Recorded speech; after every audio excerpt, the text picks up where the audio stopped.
Before he was Genghis Khan, he was Temüjin, a boy who lost everything before he was 10 years old. His father was poisoned by rivals on his journey home.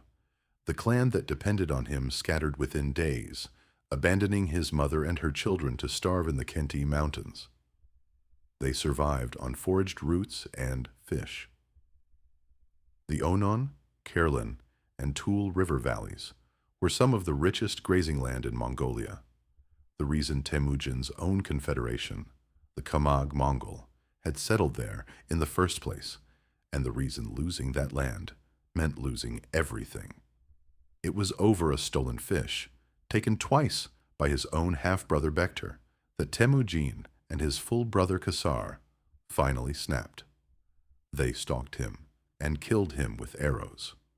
Their mother, when she learned what her sons had done, called them murderers of their own blood.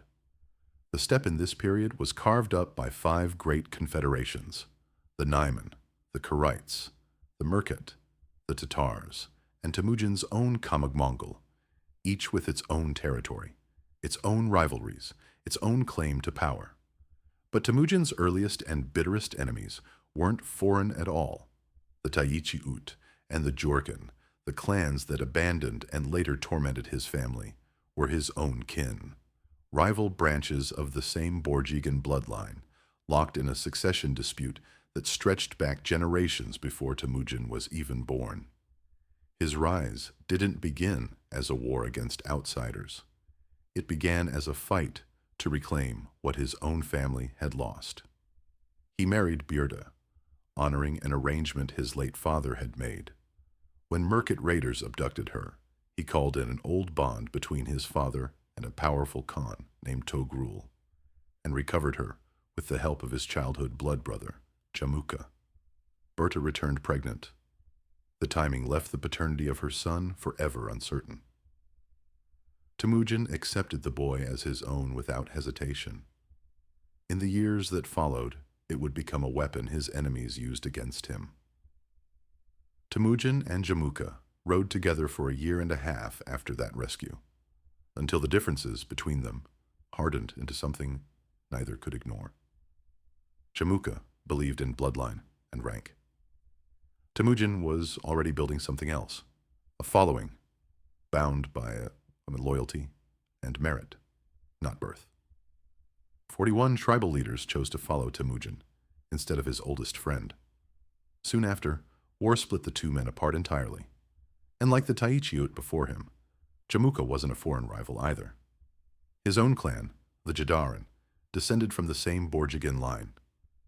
His first true test as sole commander came against the Jurkin, kinsmen who called themselves the finest warriors in the Confederation and who raided Temujin's camp while he was away fighting the Tatars. Temujin's own doctrine, by every account, was cold and deliberate. Never leave an enemy standing at your back. He subdued the Jurkin in 1196. By the following winter, resistance was gone entirely, and their leaders were executed. Temujin had his own brother Belgutoy break a Jurkin nobleman's back in a staged wrestling match, a public ritual answer to years of insult. One defeated Jurkin warrior, Makali, was spared. He would go on to become one of the empire's greatest generals.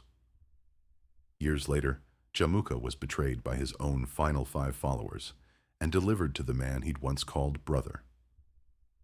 Temujin had the traitors executed on the spot for betraying their own master. Then, he offered Jamukha a place at his side. Jamukha refused. He asked for one thing instead: a death without spilled blood, the honor reserved for Mongol nobility, so his soul would remain whole. Temujin granted it exactly as asked and buried his oldest friend with full honors.